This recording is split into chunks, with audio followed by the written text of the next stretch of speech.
আজকে আমরা আলোচনা করব ক্লাস 7 এর লেসন 4 এর the beauty and the beast চ্যাপ্টারের প্রশ্নগুলো। তো এই চ্যাপ্টার থেকে কোনো প্রশ্ন মুখস্থ না করে কিভাবে টেক্সট থেকে খুঁজে খুঁজে লিখতে হয় এই ভিডিওতে তোমরা সেটাই শিখবে। তাহলে ভিডিওটা প্রথম থেকে শেষ পর্যন্ত দেখো যদি তোমরা টেক্সট থেকে খুঁজে খুঁজে উত্তরগুলো লেখা শিখতে চাও। দেখো প্রথমেই প্রশ্নটা আমরা দেখে নিই। এর প্রথম প্রশ্নটা প্রথমেই দেখে নিই অ্যাক্টিভিটি 1। অ্যাক্টিভিটি 1-এ কি বলা ছিল? বলা ছিল what is the text type. এই টেক্সটটা কেমন?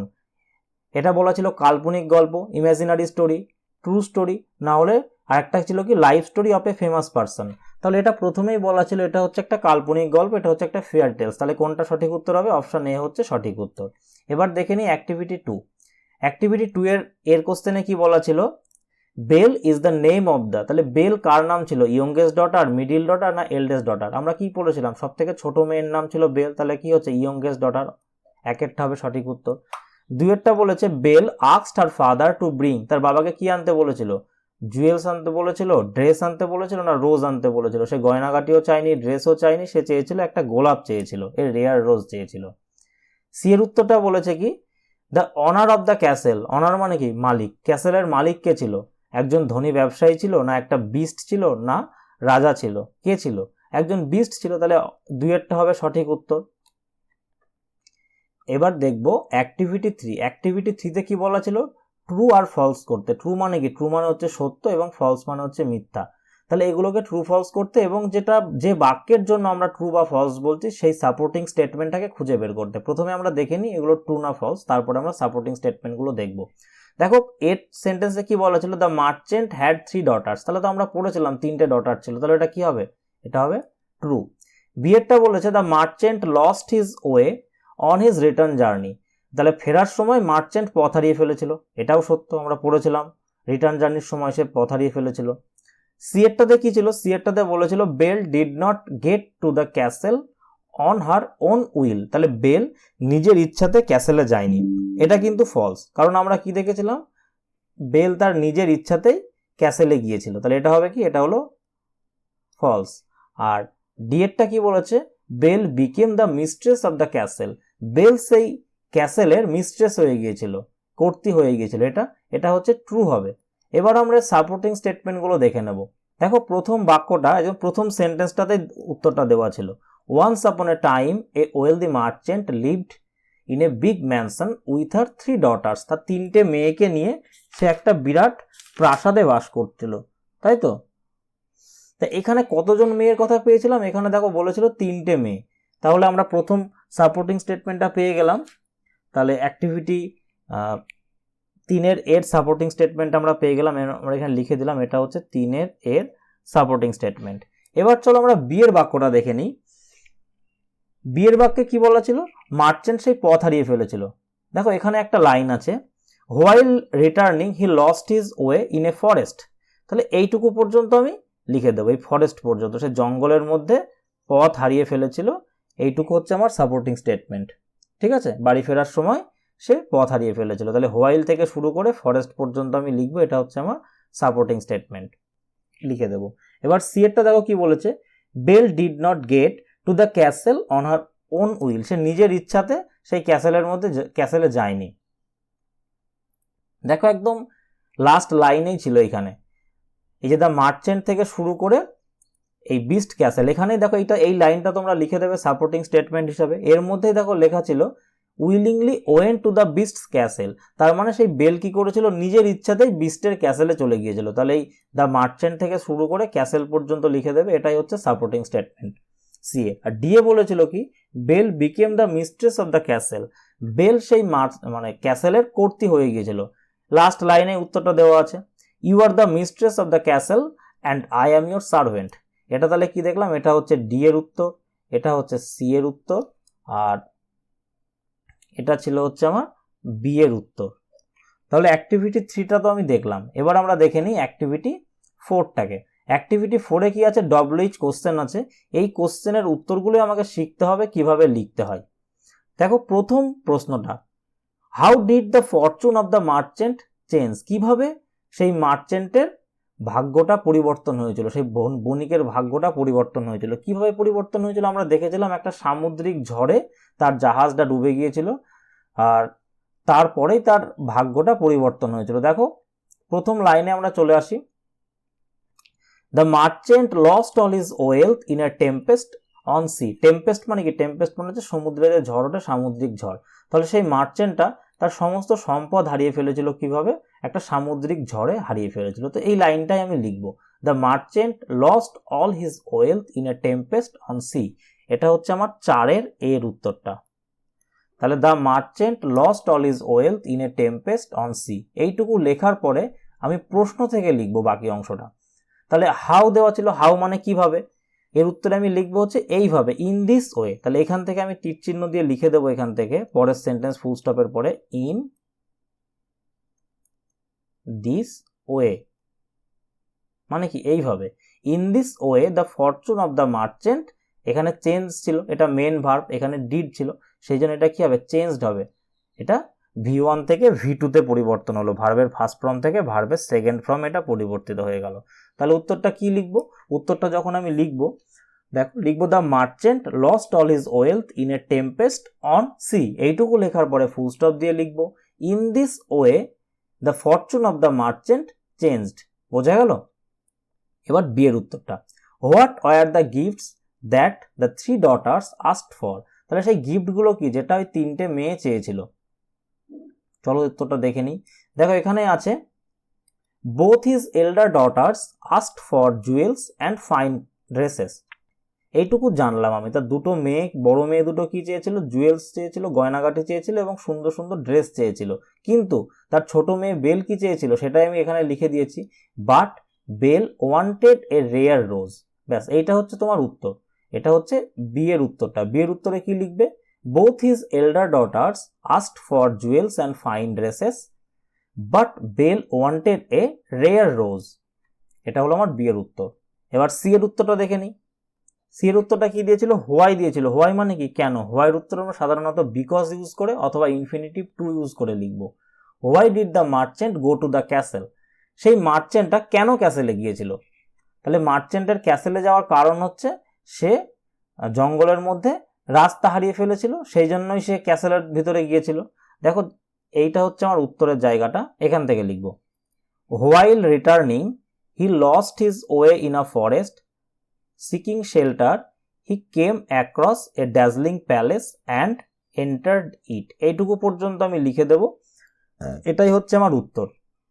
মার্চেন্টের সেই ক্যাসেলে ঢোকার কারণ কি? এটা হচ্ছে আমার সি এর উত্তর। আর কিচ্ছু আমি লিখবো না, বিকজ ইউজ করবো না, ইনফিনিটিভ টুও ইউজ করবো না, শুধু লাইনটা আমি লিখে দেবো, হোয়াইল রিটার্নিং। শুধু তোমরা হিয়ের বদলে তোমরা লিখবে হচ্ছে মার্চেন্ট, হিয়ের বদলে লিখবে while returning the merchant lost his way in a forest full stop seeking shelter he came across a dazzling palace and entered it. এই লাইনটা লিখলেই তোমার সি এর উত্তরটা কমপ্লিট হয়ে যাবে। তার মানে তোমাকে কিছু মুখস্থ করে যেতে হচ্ছে না। অনেক স্টুডেন্ট মানে বই দেখে মুখস্থ করে যায়, তো সেগুলো না করে তোমাদের শুধু খুঁজে নেওয়া নিয়ে লেখা শিখতে হবে। ক্লাস 5 থেকে শুরু করে ক্লাস 10 পর্যন্ত এই পদ্ধতিতেই তোমাদের চলতে হবে। তাহলে তোমরা শুধু খুঁজে কিভাবে উত্তরগুলোকে টেক্সট থেকে বের করে পার্সন চেঞ্জ করে টেন্স চেঞ্জ করে লিখতে হয়, তোমরা শুধু সেটা শিখবে। তাহলেই তোমাদের ইংরেজিতে ভালো নম্বর পাওয়া কেউ আটকাতে পারবে না। এবার দেখো ডি এর উত্তরটা, what did the beast demanded from the merchant. সেই বিস্টটা মার্চেন্টের থেকে কি দাবি করেছিল বলো? বিস্টটা আমরা কি দেখেছিলাম? মার্চেন্টকে বলেছিল তোমাকে অথবা তোমার মেয়েকে এই ক্যাসেলে আসতে হবে, তো সেটাই তার দাবি ছিল। দেখো এই যে লাইনটা, এটাই তো ছিল বিস্টের দাবি, যে লাইনটা আমি মার্ক করে রেখেছি, you will have to return to the castle or else your daughter shall have to stay with me in this castle. এইটাই হচ্ছে আমার উত্তর। তো এর ভিতর থেকে আমি কিছু কিছু জায়গাগুলো চেঞ্জ করে লিখবো। তাহলে এখানে ইউ বলতে কাকে বোঝানো হচ্ছিল? ইউ বলতে এখানে বোঝানো হচ্ছিল দ্য মার্চেন্টকে। তাহলে আমি ইউ এর বদলে এখানে দ্য মার্চেন্ট লিখে দেবো। একটা আমি চেঞ্জ করলাম, তাহলে এখানে উইলটাকে চেঞ্জ করে আমি লিখবো হচ্ছে উড। তাহলে the merchant would have to return to the castle or else, এখানে ইয়োর, তার মানে আমি এখানে চেঞ্জ করে কি করব? হিজ করব। মার্চেন্ট যেহেতু সাবজেক্ট করেছি, তাহলে তার বদলে আমি কি করব? হিজ লিখবো। এখানে মার্চেন্ট লিখে দিই। তাহলে উত্তরটা হলো the merchant would have to return to the castle or else his daughter, এখানে শ্যালটাকে চেঞ্জ করে আমি should করে দেব, should come to stay with me। মিটাকে, মি হচ্ছে এখানে বিস্টটাকে, তাহলে with the beast in the this castle. তাহলে উত্তরটা কি হলো আবার আমি বলি, the merchant would have to return to the castle or else his daughter should come to stay with the beast in this castle। এইটাই হচ্ছে সেই বিস্টের ডিম্যান্ড ছিল। তাহলে এইটা হচ্ছে আমার ডি এর উত্তর, বিস্ট কি ডিম্যান্ড করেছিল। এবার আমরা দেখে নিই ই এর উত্তরটা কি আছে। ই এর উত্তরে কি বলেছে, why did Belle go to the castle of the beast, কেন সেই বিস্টের ক্যাসেলে গিয়েছিল। এই উত্তরটা আমি ডাইরেক্ট টেক্সট থেকে লিখতে পারবো না, সেই জন্য আমি কিছুটা লিখে দিয়েছি, সেটা দেখে তোমাকে লিখতে হবে। তাহলে হোয়াইয়ের উত্তর আমরা কি দিয়ে বলেছিলাম, বিকজ দিয়ে লিখবো অথবা ইনফিনিটিভ টু ইউজ করবো, এখানে আমি টু ইউজ করেছি। দেখো কি লিখেছি, বেল, এখানে যেহেতু ডিড ছিল, ডিড এসে কি করবে, গো ভার্বটাকে চেঞ্জ করে দেবে, গো ভার্বের সেকেন্ড ফর্ম কি হবে, ওয়েন্ট হবে। তাহলে কি লিখবো, Belle went to the castle of the beast. Belle সেই বিস্টের ক্যাসেলে গিয়েছিল, কি জন্য গিয়েছিল, to save her father from danger, তার বাবাকে বিপদ থেকে বাঁচাতে, মানে সেই বিস্ট তো তাকে মেরে ফেলতো, তার বাবাকে বিপদ থেকে বাঁচানোর জন্য সে সেই ক্যাসেলে গিয়েছিল। এছাড়াও সে কি করেছিল, আরেকটাও কারণ ছিল, she also wanted to keep the promise that her father had made. তাহলে সে সেই প্রমিসটাকে রাখতে চেয়েছিল, তার বাবা যে প্রমিস করেছিল যে হ্যাঁ আমি আমার মেয়েকে পাঠিয়ে দেবো, না হলে আমি আসবো, সেই প্রমিসটাকে সে রাখতে চেয়েছিল। এবং সে কি করেছিল, to keep the promise that her father made, তার বাবা যে প্রমিসটা করেছিল সেই প্রমিসটাকে সে রাখতে চেয়েছিল। তাহলে আমাদের অ্যাক্টিভিটি 4 পর্যন্ত উত্তর শেষ হলো। এবার আমরা দেখব ইউনিট 2 এর অ্যাক্টিভিটি 5 এর প্রশ্নগুলো। দেখো অ্যাক্টিভিটি 5-এ কি ছিল, কজ ছিল আর ইফেক্ট ছিল। কজ মানে কি, কজ মানে হচ্ছে কারণ, আর ইফেক্ট মানে হচ্ছে কি, ইফেক্ট মানে হচ্ছে ফল। তাহলে প্রত্যেকটা ঘটনার পেছনে কোনো কারণ থাকে এবং কোনো কারণের পরে কোনো ফল থাকে, তাই তো। যেমন ধরো রাম বলে একটা ছেলে, সে পরীক্ষায় ফেল করেছিল, সে পড়াশোনা করতো না তাই পরীক্ষায় ফেল করেছিল। এবার যদি লিখি সে পরীক্ষায় ফেল করেছিল, তার পরীক্ষায় ফেল করার কারণ কি ছিল, কারণ ছিল সে পড়াশোনা করতো না। আবার যদি লিখি সে একদম পড়াশোনা করতো না, এর ফলে কি হয়েছিল, এর ফলে সে পরীক্ষায় ফেল করেছিল। তো এইরকমই কজ আর ইফেক্ট আমরা এইভাবে করব। দেখো প্রথমে ইফেক্টের ঘরে কি দেওয়া আছে, the merchant moved over to a village farm house.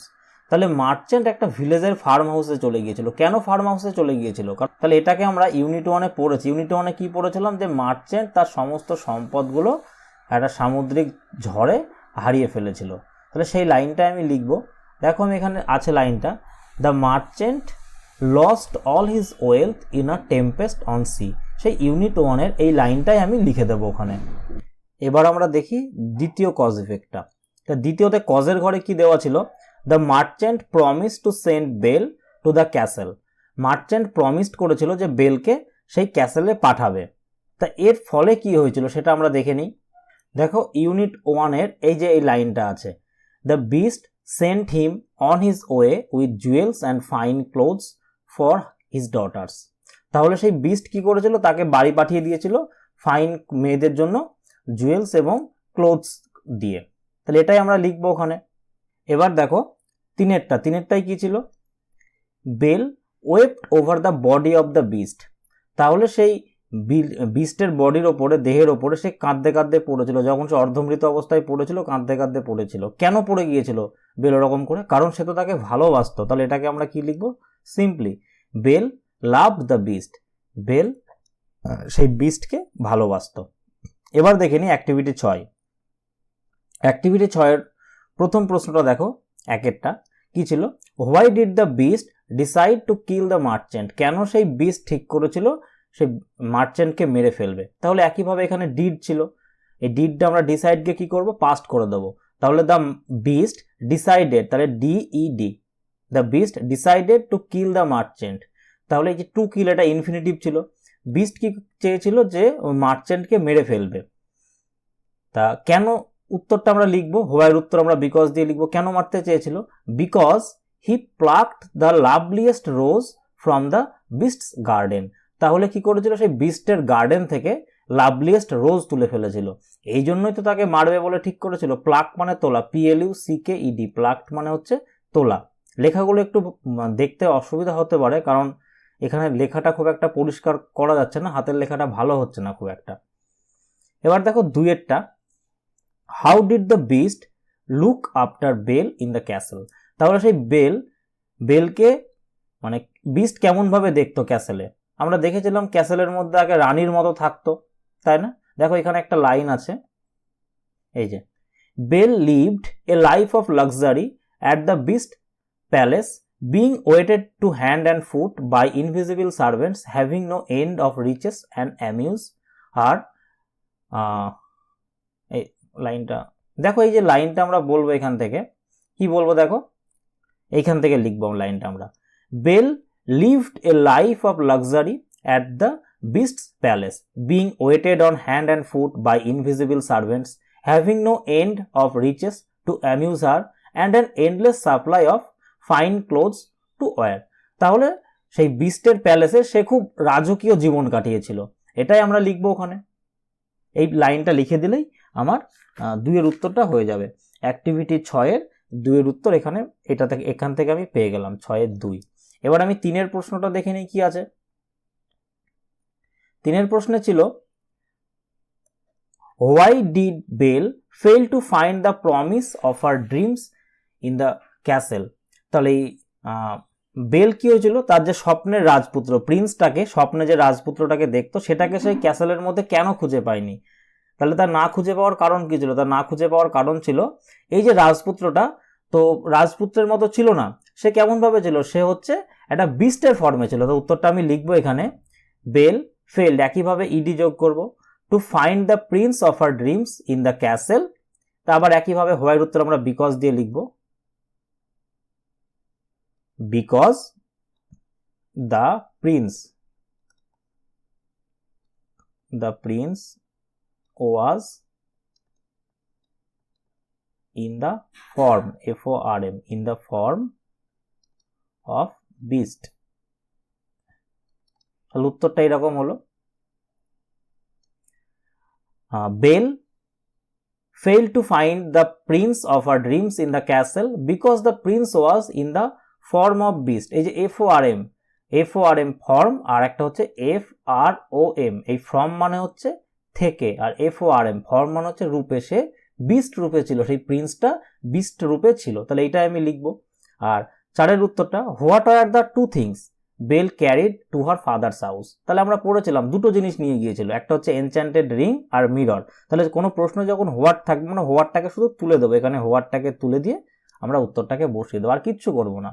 হোয়াটের জায়গায় আমি কি লিখবো দেখো, ছিল হচ্ছে an enchanted mirror and ring, শুধু এইটুকুকে আমি লিখবো, an enchanted mirror and ring, এটাই হচ্ছে আমার উত্তর।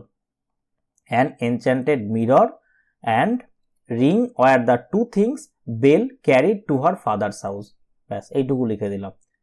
এবার পরের প্রশ্নটা কি ছিল, why did she take them? কেন সে ওইগুলোকে নিয়ে গিয়েছিল? তাহলে তার কাজটা কি ছিল?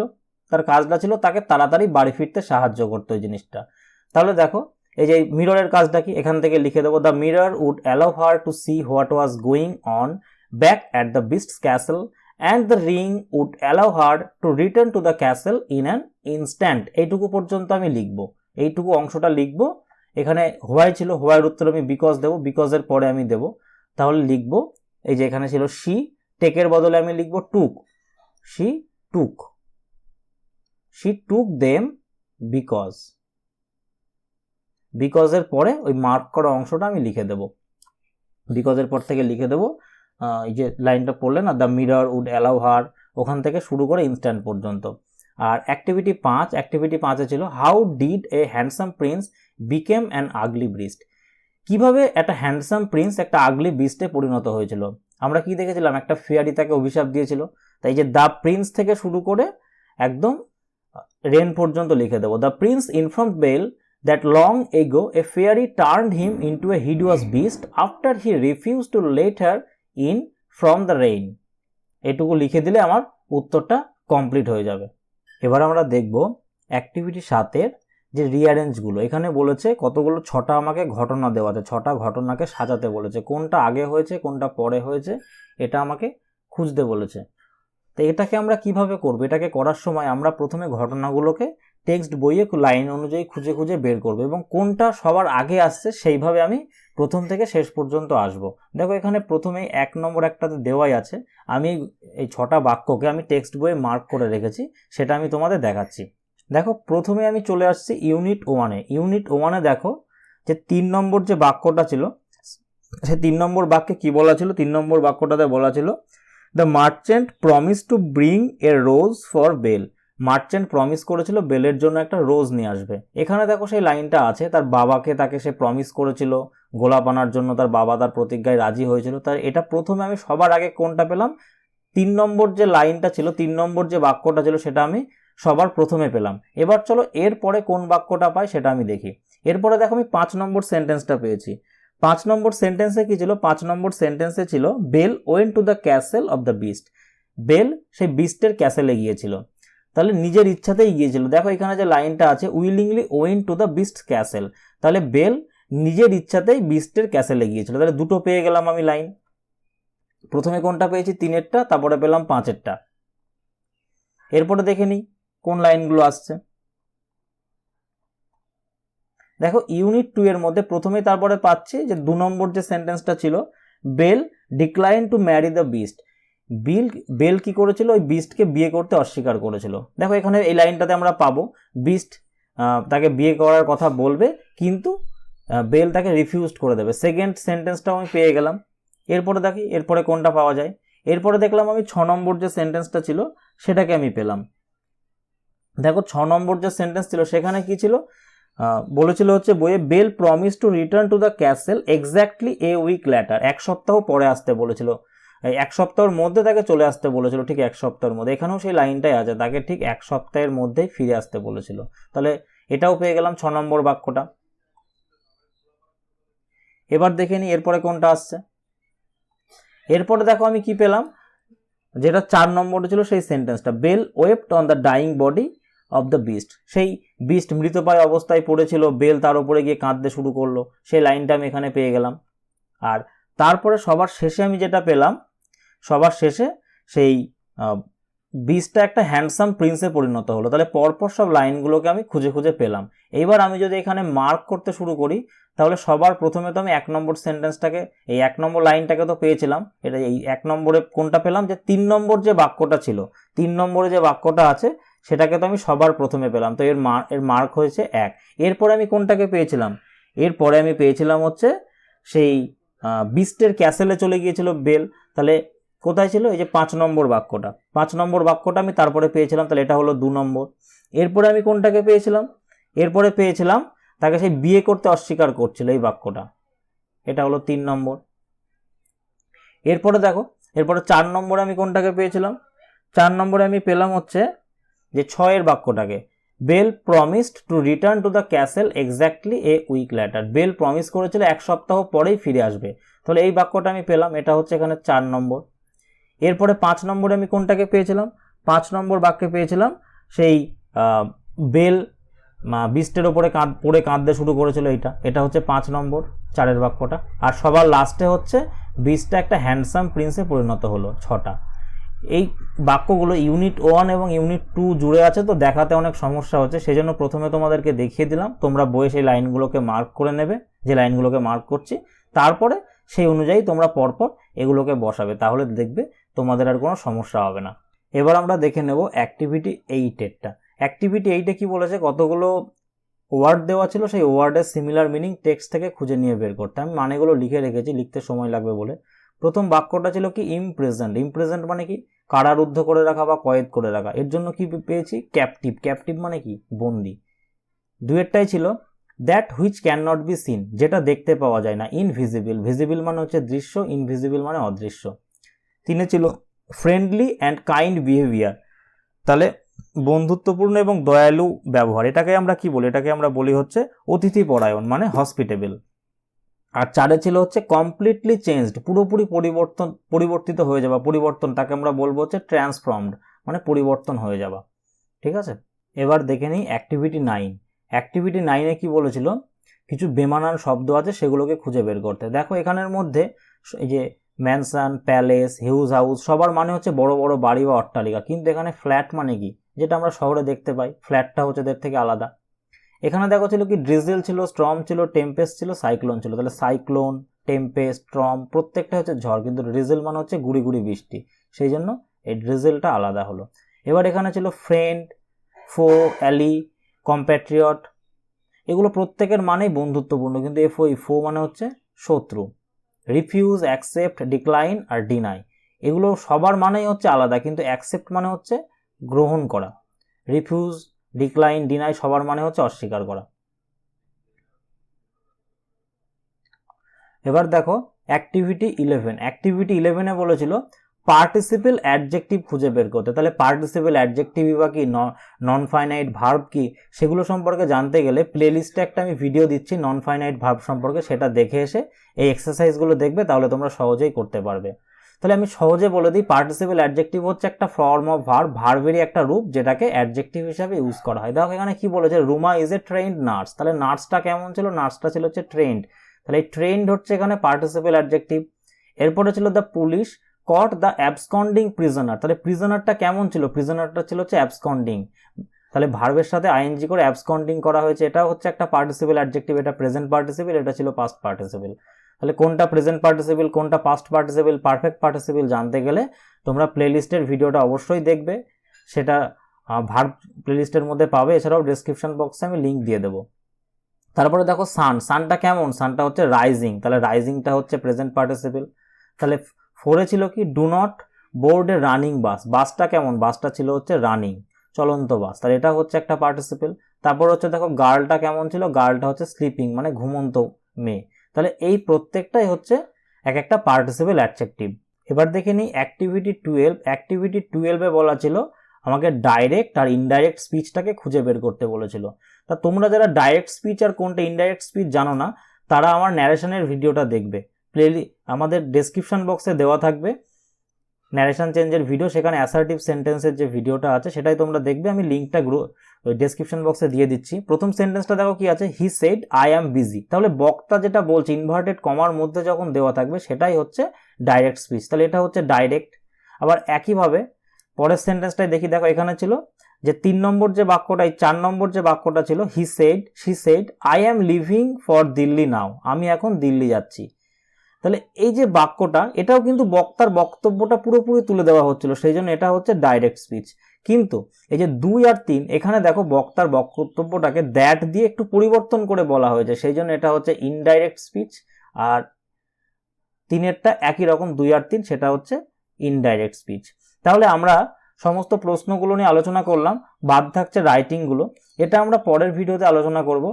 তাহলে ভিডিওটা যদি তোমাদের ভালো লেগে থাকে এবং তোমরা যদি নিজেরাই লেখা শিখতে চাও, নিজেরাই কিভাবে প্রশ্ন উত্তর লিখতে হয় মুখস্থ না করে লিখতে চাও এবং রাইটিংগুলো নিজেরা লিখতে চাও, চ্যানেলটা অবশ্যই সাবস্ক্রাইব করবে।